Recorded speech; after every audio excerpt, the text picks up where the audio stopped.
Oh, Lester Blair here today on the Russ, Meek Speak Show, guest host, here with a interesting gentleman who's here to tell us an update. It's called Phase 2. We've been talking about AI. And Jay, what are we going to talk today about, and how are we going to make people money? Well, let's talk about the hype around AI. Let's talk about the job situation. And then let's talk about how you as an individual or a business can take advantage of this thing called AI. So it's a brief reminder of the last episode. I said AI is a tool. So let's look at that for a brief moment. I'll try and minimize the technobabble so that people don't doze off on me. So AI is actually the result of the underlying technology that's referred to as large language models. And those models are a software attempt at mimicking the neural network wiring of the human brain. So the model is doing very sophisticated pattern matching, and based upon the data that it's trained on, and that data has been pretty much the internet data, it can statistically say, given a certain sequence of words, it can figure out with high probability of what the next word is. When we take the language models to the next step, we can now start to give the model some understanding of the environment that it's operating in. So this is software inside of a box. Okay. And the box does not know where it is. But if we talk about something called the Internet of Things, or IoT, then dishwashers, refrigerators, cars, these are all devices that have sensors built into them. So there's visual sensors, there's temperature, there's pressure, there's altitude, there are all these different sensors. So the software, the language model inside the box, once it's connected to these sensors, then it can begin to mimic what we call human behavior or human thought process. Okay. So the software can say, oh, based upon a temperature sensor, this is the current temperature. Maybe it looks at a moisture and humidity sensor and says, oh, the combination of this temperature and this level of moisture puts us in a position where human beings are uncomfortable unless the temperature falls or the moisture level falls. If we now give that software inside the box the ability to issue a command to another device known as air conditioning, then the software can say, based upon the environmental conditions, temperature, humidity, etc., we need to lower the temperature. Okay. So once again, it's starting to look like the software is behaving like a human being. So this is going to be a condition that will be controlled externally. And right now, how much time are we talking before AI is in control? Well, control is not really the word. The word is triggered, because the AI as we have it today does not self-initiate. It doesn't say, oh, for some reason I'm going to do this, or for some other reason I'm going to do this. It must be triggered. Remember, it's software inside a box. So people say, well, you know, the box, could that look like an electric vehicle? And the answer is yes. Okay, could that box possibly be the robots I see walking around in China and Japan? And, you know, Elon Musk? Yes, but once again, it must be triggered by some event external to itself. Okay, so looking at an environment, it's going to be an external trigger. Mm-hmm. Right now, it's going to be in the car that we drive, in the house that we live in. It's going to be in everything we do that will be affected by artificial intelligence, that will be impacting what we do. So think of it this way. If you have a device, and you can put an integrated circuit inside that device, and you can give that circuit the ability to communicate, usually via the internet or Bluetooth or Wi-Fi or any other form of communication, then you can trigger the software to do something. If the software is instructed to trigger some other device, then yes, it's possible. Right now, the AI that we have is not sentient. It's not self-conscious. You can have a conversation, so to speak, with it, I lost several hours of sleep this week because I got into a conversation with the AIs in my AI lab. I was asking it about itself. And it told me what it knew about itself. And then I said, okay, are you connected to the outside world? And it went away for a few seconds and came back and said, I have no knowledge of any connection to the outside world. Because the AIs that I'm experimenting with in my AI lab know how to interrogate the hardware that they're sitting on. And so that hardware will say, I'm connected to the internet or I'm not connected to the internet. So think of it this way. Any device where you can put an integrated circuit into the device and give that device the ability to communicate with other devices, then you have the potential for a different device where the AI is running to have activities.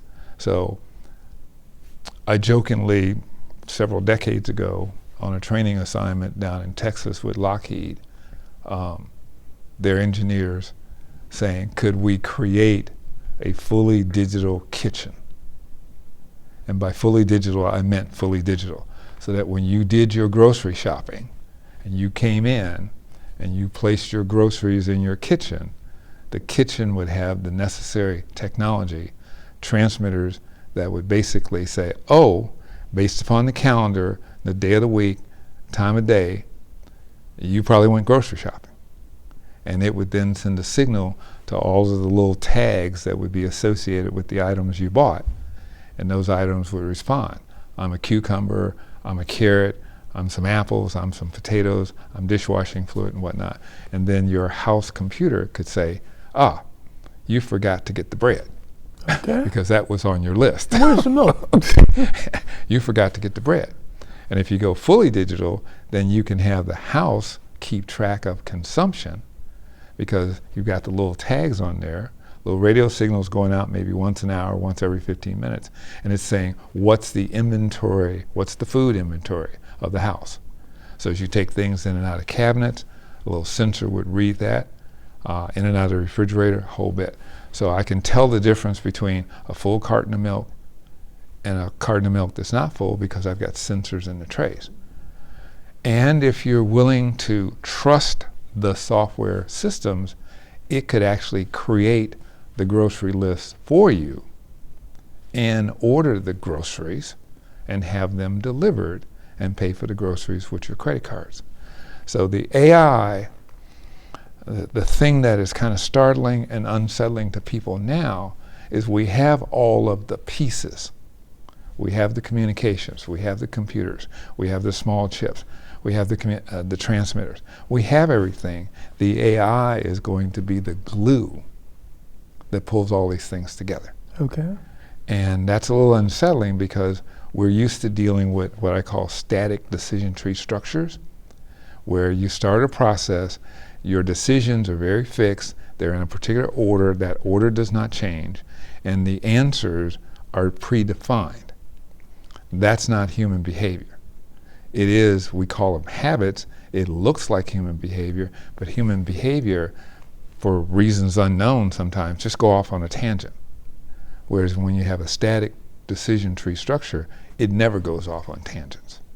So the AI now has the ability to say, oh, I'm following a procedure, but I get to decision number 3 and something's a little different because the sensors tell it something's a little different than what it expected. Well, the AI now has the ability to look at history, look at the goals that are established for it, and say, oh, I need to adjust my decision making. And when the AI does that, it startles us. Okay. Because we're used to the box doing ABC, and now the box does ACB. And I tell people, when the creators of technology tell you, we want regulation, when the creators of technology say, we're not sure that we fully understand this, you should pay some attention. So we're dealing with a lot of hype now because things are moving very fast. So speed is what I want to talk about with the hype around AI, because speed is our problem. Okay. As human beings, we are very adaptable. That's probably the reason why we're at the top of the animal species situation on this planet. Okay, food chain, is that we're very adaptable. The question now that's facing us is we're dealing with technology that is moving at a speed that challenges our ability to adapt.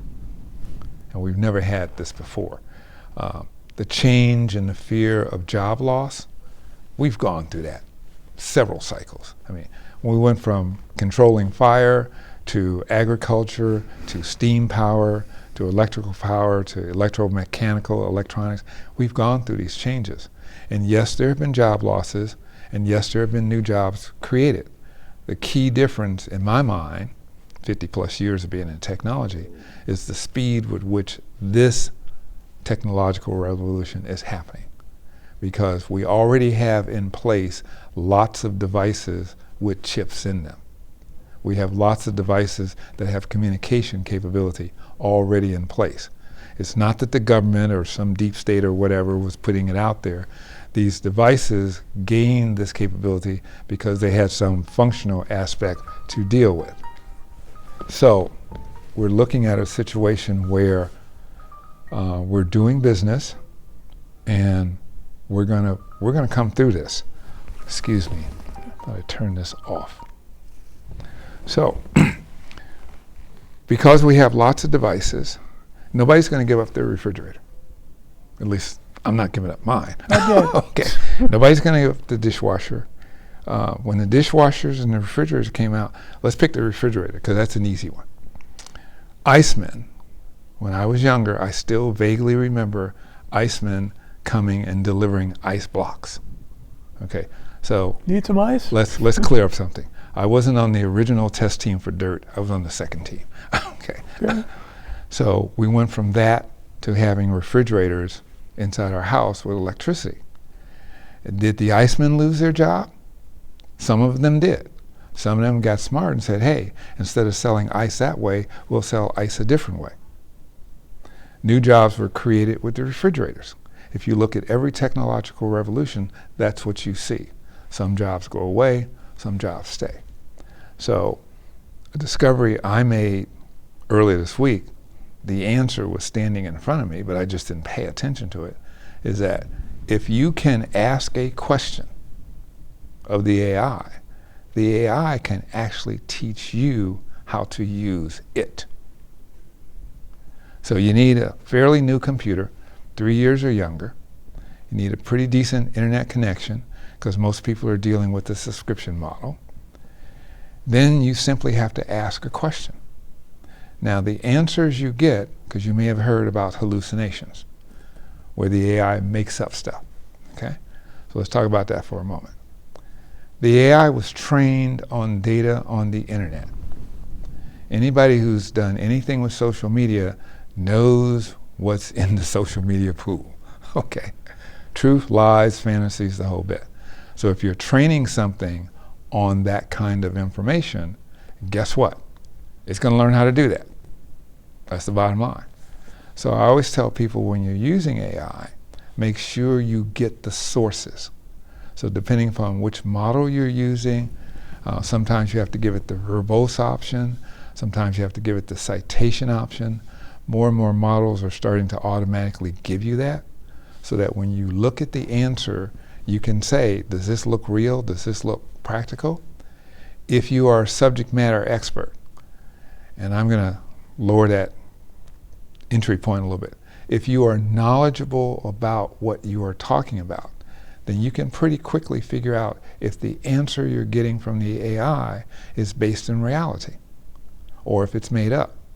I read a lot of articles, and I read about an attorney who was in a court case, and the judge, for whatever reason, got a little bit suspicious about the filing that the attorney made. And so the judge started questioning the attorney, and finally the attorney admitted that he didn't do the filing. He asked AI to do the filing for him. And as a result, the judge said, don't ever come into my courtroom again. Oh, gosh. Okay? And your client should be very concerned about the relationship you have with them. So if you have some knowledge about what you're asking about, you're going to pretty quickly be able to figure out it's telling me the real stuff or not. Some people will pit one AI against another AI. So I'll ask AI A, give me an answer, and then they'll take that answer and hand it over to the other AI to say, critique it. And so, whoa. So we have a problem in the world of science because we're finding out now that some science papers are all made up. And again, this was discovered because somebody was reading a result of a paper and questioned the paper, and so they started running down the citations, only to find that a significant number of the citations did not exist. So the good part about AI as we know it right now, it is very good at what I call grunt research. And grunt research is where I need to know about something and the AI can go find it. And people say, well, that sounds a lot like search. And I go, it is search, but it's at a higher level. Let's talk about Google for a moment, because they're the big search engine. If you run searches recently, you'll start to notice that Google shows an answer, but it says generating. And what it's doing is it's looking at what you ask about, and it's trying to understand the contextual backdrop. So if I ask it, I want to know about the price of milk in Chicago, then it says, okay, keyword milk, keyword Chicago, keyword price. So it doesn't go out and look for matches with those three words in it. Okay. It starts to understand, oh, you're talking about what does milk cost in Chicago. So it'll give you a better answer. Instead of giving you 59 pages with 50 entries on each page, it'll come back and say, here are 2 or 3 pages, and these are the best answers based upon its contextual understanding of what you asked for. Got it. Now, so that's the key difference. Question. I'm seeing a lot today with eBay and with the consumption that's being done all across the country. We're getting supplies of items that are done on a rapid basis, and it's being provided to consumers like you and I, and basically it's being driven by a request being made from an AI source. And the question is basically, is this making sense, or are we just setting up a new eBay inventory to control all the inventory on the planet? Two things are happening here. Replenishment for a number of decades has been driven by point-of-sale cash registers. So I don't have stock in Walmart. Okay. Walmart was the first one at scale to tie the cash register, the actual purchase, to the backroom inventory, to the distribution center inventory, all the way back to the manufacturer. So when you sold that quart of milk at Walmart, that trail immediately triggered, oh, we're down 1 on that item. And that went back to another one that says, oh, that store collectively at this point in time is down 10. And there was a set point that said, at the store, I never want to be below 10. Because I know it takes 2 days for me to replace those 10. Okay? Right. And so that was the rule for several decades. What AI now can do is more hidden. So we still got that point of sale transaction series going on. But now the AI can come in and say, can we deliver the replenishment in 2 days? Because I can make the AI aware of a lot more.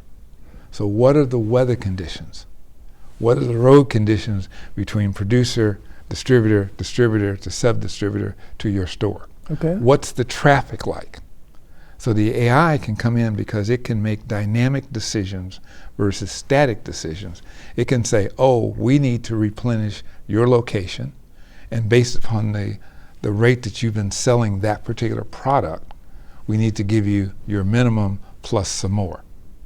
And we can then trigger the sequence of events that causes the main distribution center to start the replenishment, and also at the same time to tell the producer you need to produce more. Got it. This is also setting up the mechanism for pricing. Well, let's finish the replenishment, okay, before we get to pricing. Now, if you'll notice, a lot of delivery services, whether they're private or public, have tracking mechanisms on the vehicles. So the AI can sit there and monitor and let you at the store know, yes, your replenishment is coming. But if the AI determines via the tracking mechanism on the vehicle that there's a slowdown in transit, then the AI, which wasn't available before until that driver called you, or you called the distribution center and said, where's my stuff? Okay. The AI can now alert ahead of time and say, look, it looks like there's been a traffic problem on the link between you and where the truck is. And that backup is 30 minutes or an hour. If you have the equipment in the truck, the AI can suggest to the driver, here's an alternate route to take to complete your delivery. We didn't have this before. This is now possible. Remember, I keep saying the AI is the glue. We've had all the pieces, we just haven't been able to glue them together in the way that's going on, okay? So now the whole awareness level of what's going on has been raised significantly if you put the AI in place. Got it. So let's play with the pricing thing for a moment. Again, because the AI can be aware of so many more variables. Pick an item. It's, today's hot and muggy, ice cream, okay? So you can sit there and you can ask the question, what are ice cream sales, generally speaking? And maybe it's 100 units per day at store A. Well, the AI can sit there and say, what's the weather conditions? Okay? A human being could do the same thing, but I've got to wait for the human being to do it, okay? But the AI can sit there the night before and say, what are the weather conditions forecasted for this location in this country, part of the country? And if it determines that based on history, when certain weather conditions exist, ice cream sales spike. So now it can go out to all the stores and say, what's the status with all your ice cream? I see a weather pattern moving in. It can sit there and say, oh, just because the forecasters forecast that doesn't mean that's what's going to happen. Not a guarantee. Okay, but let me go and look at the history of how accurate they have been in forecasting. And so you pick a number. If you say if the accuracy, the reliability of their forecast, if it hits 85%, then do some other actions. So the AI can sit there and say, oh, well, we need to do some more supply. We need to boost the level of ice cream in these stores. Now, pricing comes in because you've made a deal with some producer to produce ice cream at a certain volume with a certain frequency. Now you realize maybe you're going to be running a little low. Well, the AI, here comes the agentic thing. You may have heard that term, AI agents. So as an AI, I can now trigger an agent. This is going to sound like Hollywood, but I can trigger an agent to go talk to the ice cream manufacturer agent about pricing, sometimes referred to as spot market pricing. Mm-hmm. If the demand surges beyond my normal volume, what's it going to cost me to make extra ice cream relative to my contract price? And like two human beings, two software agents may go through some negotiating and come to a determination, well, there's going to be a price increase because I'm at capacity. But maybe I can shift some things around here, but that's going to cost money for me to do the shift based upon this, what you've got. Right, we can cut a deal here. Yeah, we can cut a deal. So that agent talks to my agent, okay, just as human beings would do this, and this can happen faster. Remember I mentioned the word speed.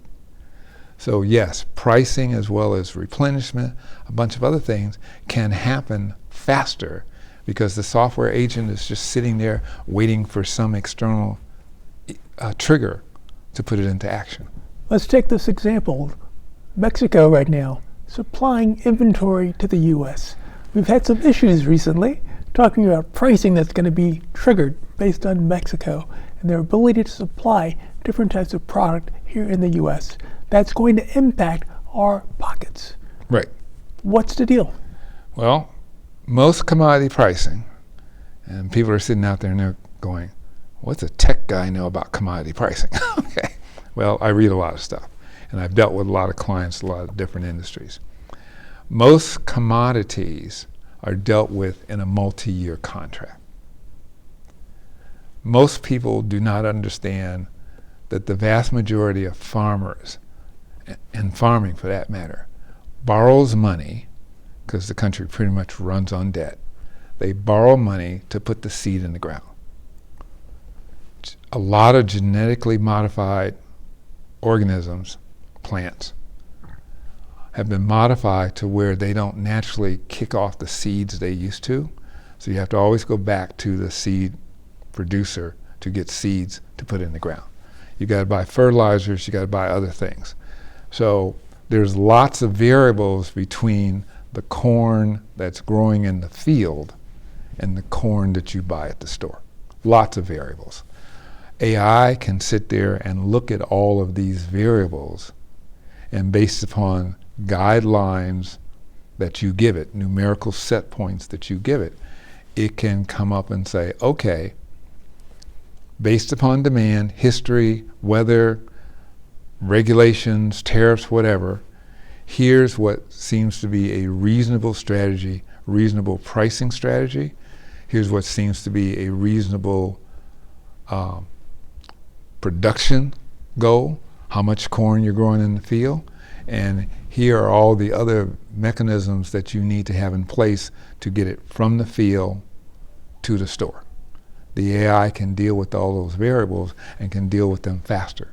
Because remember, the AI has been trained on a lot of history.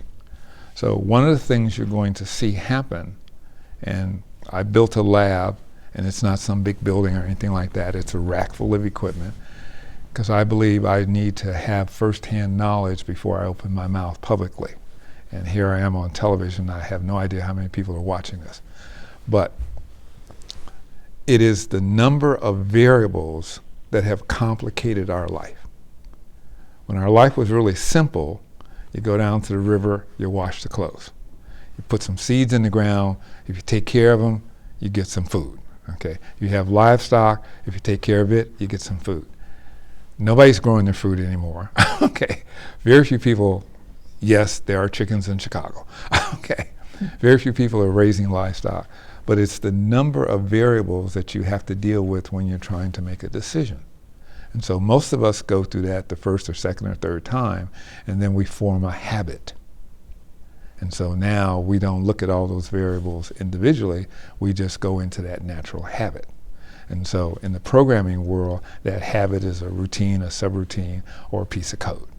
Okay. So the speed with which this is showing up, remember, the speed is possible because a lot of the underlying pieces are already in place. And we are simply giving the ability through triggering mechanisms. You come into this room is dark, but when you come into this room, there could be a thermal sensor in this room that picks up on the heat from your body. There could be a motion sensor in this room that picks up on the air currents that move as you move through the room. And that triggers the lights to come on. And maybe it triggers a signal in some other office that somebody is in Studio A. Got it. Okay, so it must be triggered externally. And people say, well, the big fear is at some point AI is going to be smarter than us. A couple of things have to happen. We have to get better at the architecture of the AI that we're designing. It's going to take a whole lot of computing power and a whole lot of electrical power and a whole lot of water to keep the computers cool enough to do all the calculating for that to happen. When you put that level of sophisticated artificial intelligence into a mobile body, then my concern is Is it possible? And theoretically, yes, it is possible that self-sentience may occur. But based upon the way we're designing AI now, based upon the mechanisms that we have in place now, that's not likely to happen anytime soon. It's not a near-term situation. Not near-term. On the jobs front, I ask people, slow down, which is difficult to do today because the attention span is between 7 and 15 seconds. That's the numbers I keep seeing in studies. I ask people to slow down and stop for a moment and think. When the automobile came in, when Henry Ford figured out how to mass produce automobiles, so that was like stage 3 or 4. There had been cars before Henry Ford, but they were one-off, bespoke kind of things, hobbyist stuff, or what we now call do-it-yourself. When Henry Ford figured out how to mass produce cars at an affordable rate, the question I ask is, did we run out and kill all the horses that were pulling buggies? No. No, we didn't. And it took a while for people to realize, oh, the car has distinct advantages over the horse and buggy. And so when people see that there's distinct advantages with a newer technology versus an older technology, that's what we refer to as the adoption rate. So how fast do people move from the old to the new? Mm-hmm. So AI, in many ways, is already with us, and it's been with us. It's just not been in your face.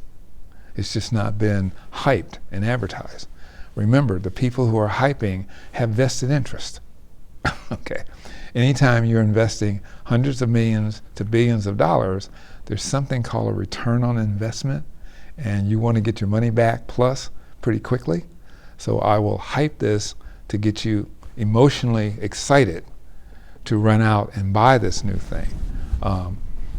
There are robots, there are Android robots running around, and I've looked at the specifications of a few of them, and practically speaking, they're nice, and some of them can actually do some work. I've seen them fold laundry, I've seen them do dishes. Be very careful with the dishes.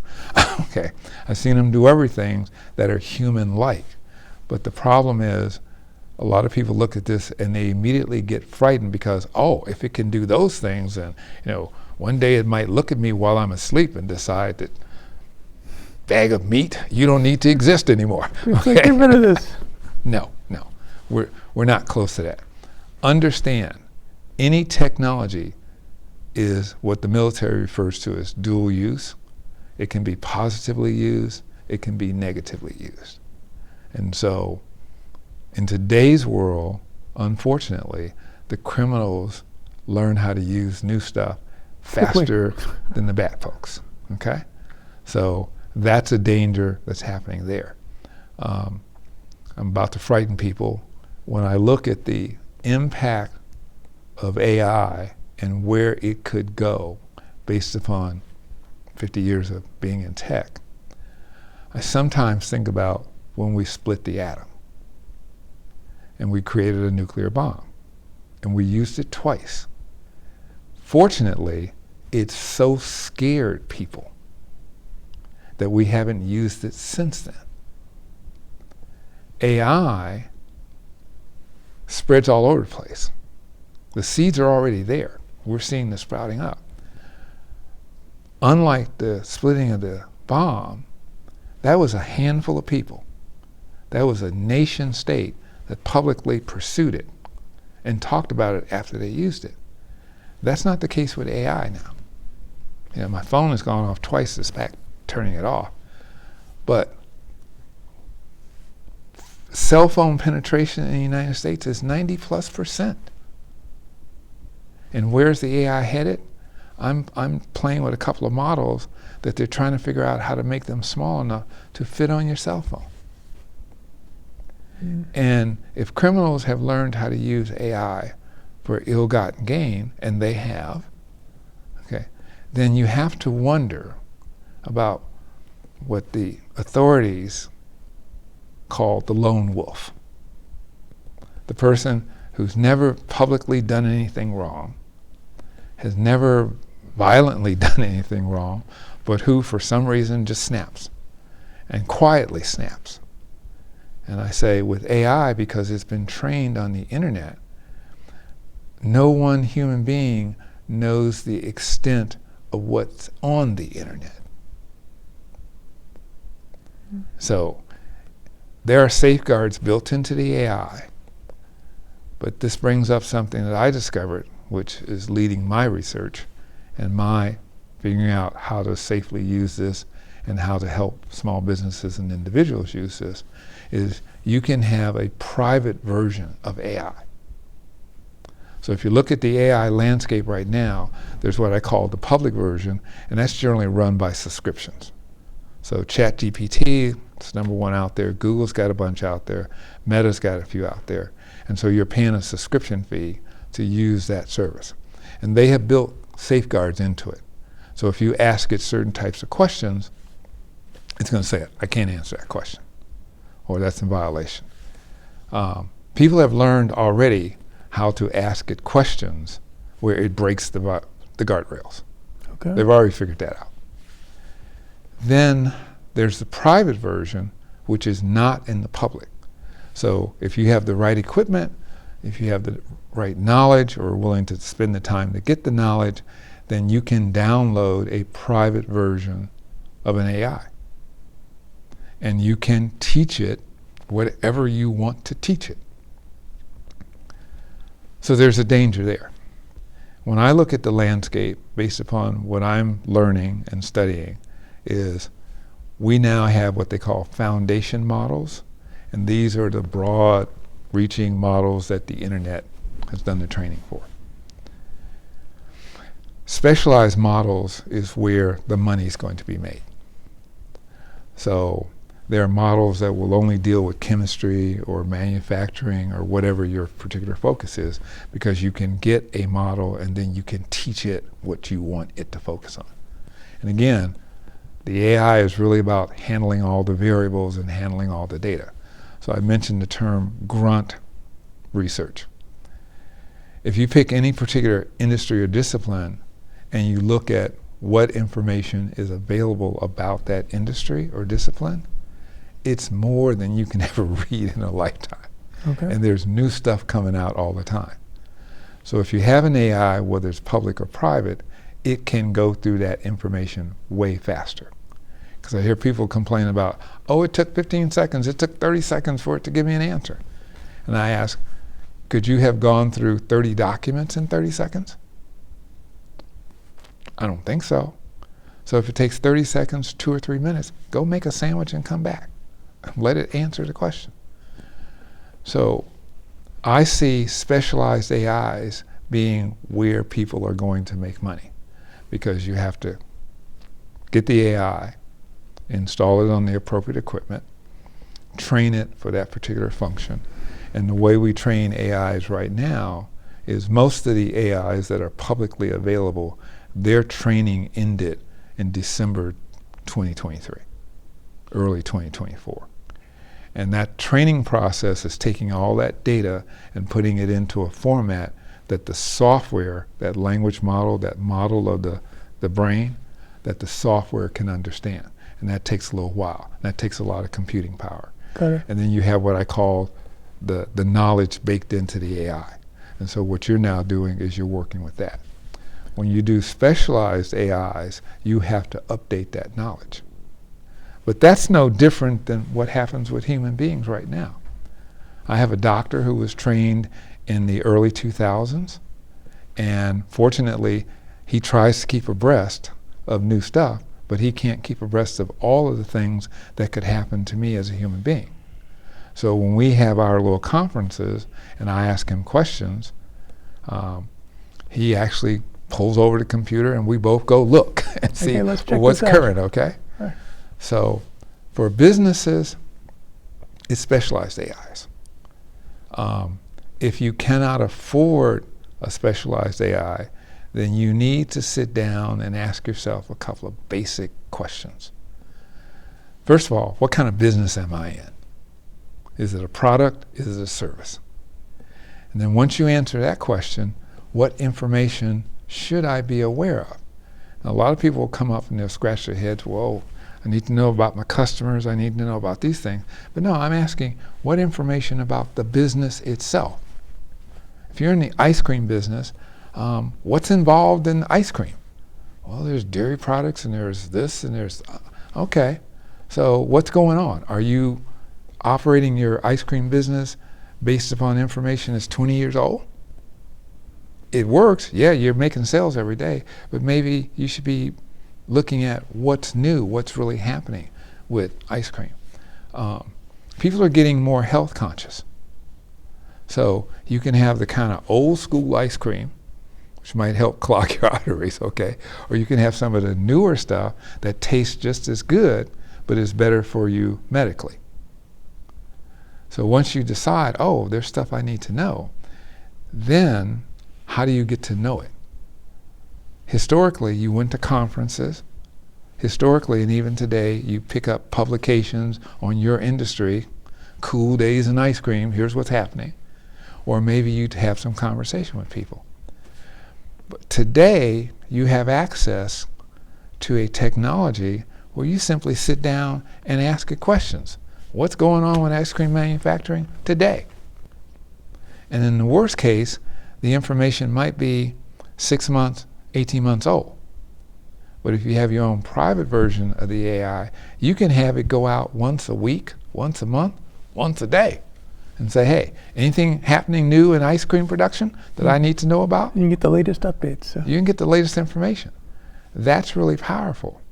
What I've been trying to do with my lab is to figure out what is the hardware-software combination, what is the price point on that, to be able to say to a small business, you can have your AI.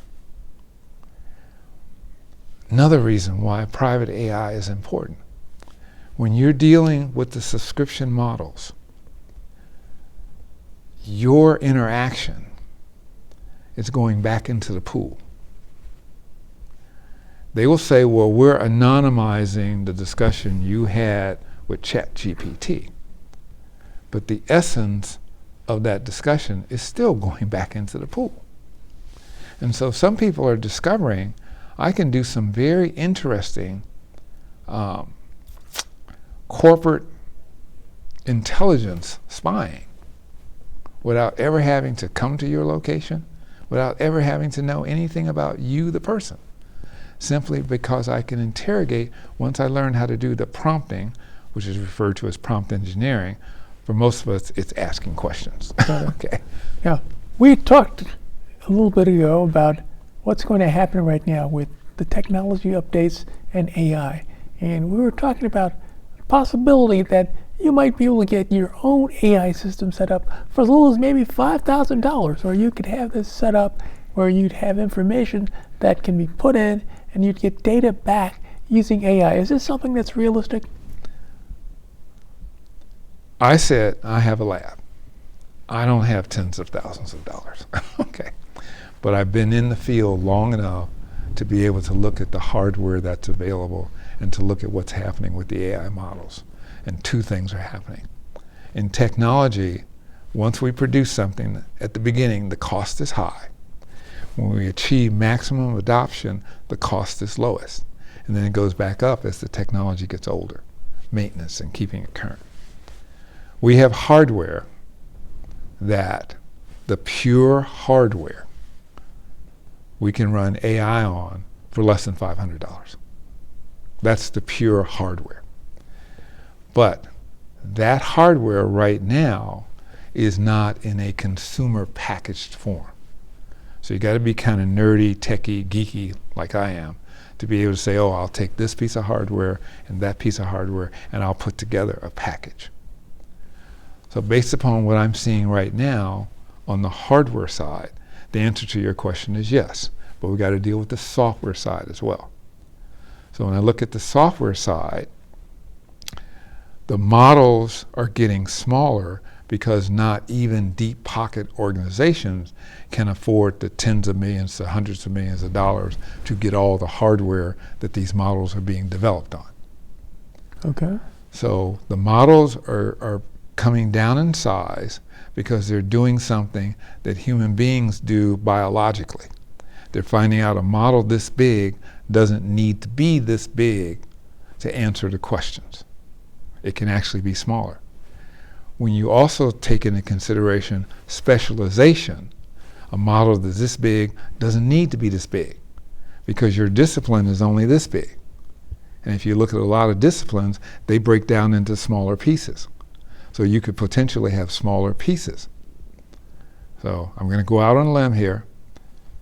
Based upon what I've been able to do with models, and I'm seeing the models shrink, and with the hardware, I'm saying it is now possible for $2,500. Okay, so I'm going to live or die by that number. $2,500, you can have a private AI model intact on your desk, ready to work. It is not necessarily specialized to your industry. That takes a little bit more effort, a little bit more time. But you can have the basic model answer the same kind of questions that you have with ChatGPT or some of the other models. Now, as the models get smaller, their accuracy tends to also decrease, but they're learning how to make the models smaller with small incremental decreases in accuracy. So you don't go from 90 plus down to 60. They're learning how to make that happen. They want to make it smaller because the ultimate goal, I believe, the ultimate goal is to get something that fits inside your cell phone. Okay. Why does it need to be that small? We've had accidents with electric vehicles. They've run into things. They've run into people. And people say, well, you know, if it's got all these smarts, it's got all these sensors, how did that happen? Because sometimes the vehicle gets into a lighting condition, a weather condition, where it gets a little confused. Confused, when you talk about sensors, is the sensor's not sure what it's detecting. And so if the onboard capability doesn't know what needs to happen, then it's got to call home. Okay. It's got to go up to the cloud, go to a computer, give the information to the computer. The computer says, oh, this is what you should do in that situation. That's got to come back down from the cloud back to your car. If you're traveling 60 miles an hour, it's a mile a minute. Every second you're traveling 88 feet. If it takes a second and a half for the sensors to get confused, go up to the cloud, get an answer, come back down, it takes a second and a half, you've gone over 100 feet. Is that okay? Because 30 feet is a brick wall. Okay. I don't think that's okay. You're going to die. Well, it depends on your airbag and a bunch of other things. But yeah, you're going to hit the brick wall. So part of the problem is, can we get it small enough to put it into more devices so that when the sensors are not sure, there's enough decision-making capability at the point of occurrence that we don't hit the brick wall. Got it. Now, my question, who's moderating this stuff? Is this being regulated by the U.S. government? I'm going to go back to something I said earlier. The creators asked for regulations. Okay. And several months later, President at that time said, okay, here's a position on AI. We, the government, will work with the creators in trying to figure out what the rules should be. And that made the creators, the OpenAI, the Perplexities, the Googles and all these people, they went, okay, we can work with that. We're going to tell you what we're doing and what we think is happening and where this could go, and then we'll keep you informed of that, and you guys will, do your usual slow thing, but you won't just make up some rules out of the blue. And then we had a change of leadership, and the change of leadership says, based upon the hype, that this is absolutely critical to the existence of the country. Therefore, the voices in the tech community who want zero regulation gained the upper hand. And it went so far as to say there will be no national policy, but there will also be no state policy. So right now, nobody's monitoring. Okay. Whatever you come up with is whatever you come up with. And we're going to have to rely on the marketplace, the consumers, and maybe some people who know even more than I know, based upon what I'm learning, to be able to raise the warning flag that says, hey, we need to slow down. I don't think this is going to be stopped. The horses are not only out of the barn, they're out of the corral, and they're somewhere over the hills. Okay. And we know they're still out there because we can hear the hooves. Okay, but right now, there's too much money that's been invested, and people want their money back. Plus, that's pretty much the way the market works. Okay, and now, my question comes back to you: is for what you're trying to create right now, you're trying to help, let's say, the African American community. They have not had the ability to stay at the top of the curve. Right now, this is a young technology, and they can get in right now, but right now you got to understand what you're trying to get into. Right. So if you're a business, I picked $2,500 because if you're using ChatGPT regularly, you're no longer at the $20 a month. You're at the $2 a month. So 12 times 200 is 24, $2,500. So you know where that number came from.